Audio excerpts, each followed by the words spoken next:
고웨스트 시간입니다. 글로벌 콘텐츠부 오민지 기자와 함께 사안 짚어보겠습니다. 오 기자, 일단 뉴욕 증시는 좀 휴장을 했습니다. 국제 유가 흐름을 좀 짚어보고 싶은데 유가가 또 오르고 있어요. 네, 현지 시간으로 5일 WTI는 전거래일보다 2.3% 상승한 배럴당 88.85달러까지 올랐습니다. 장중에는 90달러를 넘어서기도 했는데요. 브렌트유도 2.29% 오르면서 95.74달러를 기록했습니다. 이 국제유가 지난번 오펙의 감산 논의 이후 잠깐 반등했다가 다시 가라앉는 모습이었는데요. 오늘 오펙 플러스가 감산을 결정하면서 국제유가가 다시 뛴 겁니다. 예, 정말 국제 유가 오래 지켜보셨겠지만 정말 장기적으로 흐름을 지켜봐야 할 부분인 것 같습니다. 이번 반등세에서 상승 모멘텀을 가져갈 거냐 이런 부분이 좀 관건이 될 것 같은데 국제 유가를 끌어올리는 요인들을 지금 상황에서는 뭐라고 봐야 될까요? 일단 국제 여건이 워낙에 좀 복합적으로 작용을 하고 있습니다. 네. 일단 이번 오펙 플러스의 감산 결정도 영향을 미쳤는데요. 오펙 회원국들과 러시아를 비롯한 동맹국들을 말하는 이 오펙 플러스에서 10월 하루 원유 생산량을 9월보다 10만 배럴 줄이기로 합의를 했습니다. 이번 감산은 9월에 10만 배럴을 증산했던 만큼 돌아오기 때문에 다시 8월 수준으로 돌아가는 정도다. 네. 이렇게 이해하시면 되겠습니다. 따라서 이번 감산 자체로 석유 시장의 수급에 미치는 영향은 제한적이겠지만 중요한 건 이 석유 공급국들의 의도다. 이렇게 볼 수 있겠습니다. 의도라면은 사실 이번 감산 결정에서 석유 공급국들이 국제 유가를 좀 통제하려는 이런 의도를 말하는 거겠죠? 네, 그렇습니다. 이 오펙 플러스의 석유 공급 정책 방향성이 이 유가의 하방 경직성을 좀 지지하고 있다. 이렇게 볼 수 있겠는데요. 네. 유가 하락은 막겠다는 게 공급 정책의 큰 줄기다라는 걸 확인할 수 있다는 겁니다. 이번 감산으로 유가가 배럴당 80달러를 하회하는 리스크를 사전적으로 차단했다라는 분석인데요. 전문가들은 장기적으로 국제 유가의 예상 범위를 80에서 120달러로 보고 있습니다.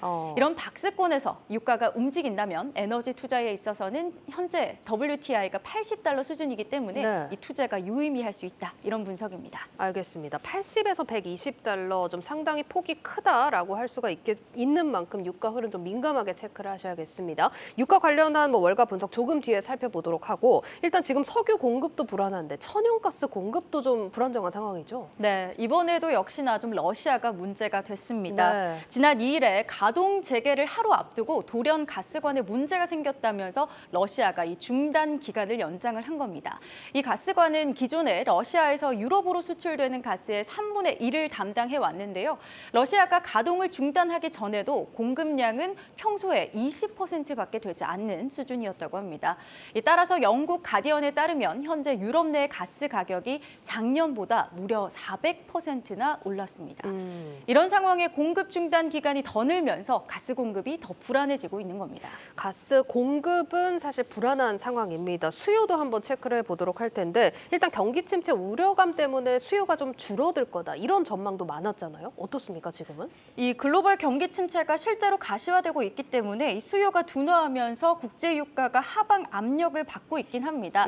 다만 이 경기와 다소 무관한 겨울철 난방 수요는 계절적인 요인이 될 수 있기 때문에 이런 부분에서 늘어날 수 있는 것은 좀 불가피하겠다 이런 분석입니다.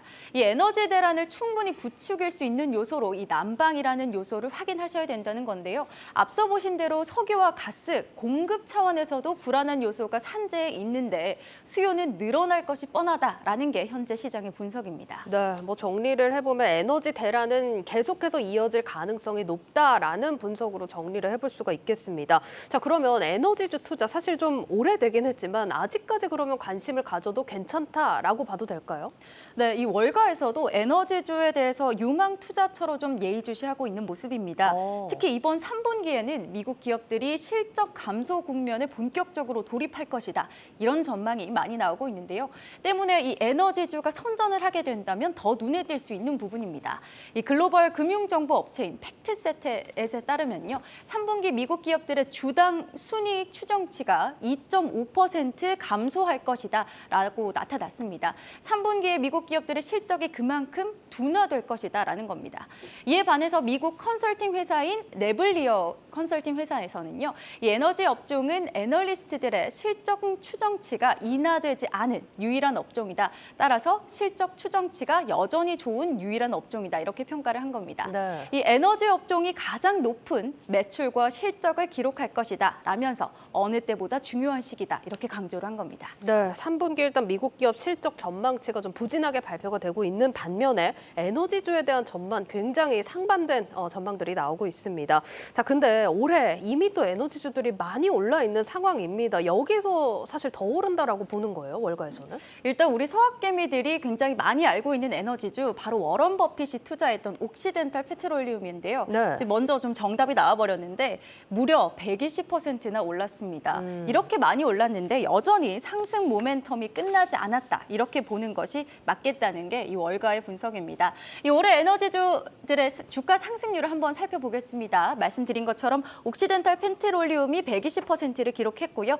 헤스가 57%, 마라톤 페트롤리움이 51%, 엑손모빌도 50%를 기록했습니다. 상당한 상승률을 보여준 건데 여기서 더 갈 수 있다는 게 이 월가의 분석인 겁니다.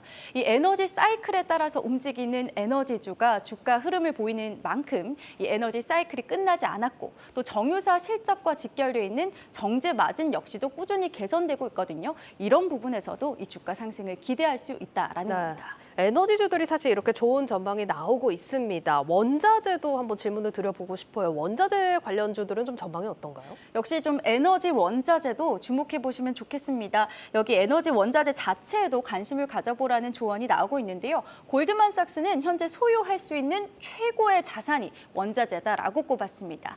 이 후기 사이클의 경우는 수요가 공급보다 많은 특징이 있는데요. 이 원자재 자산이 소유할 가치가 그만큼 높다라는 진단이 나오고 있습니다.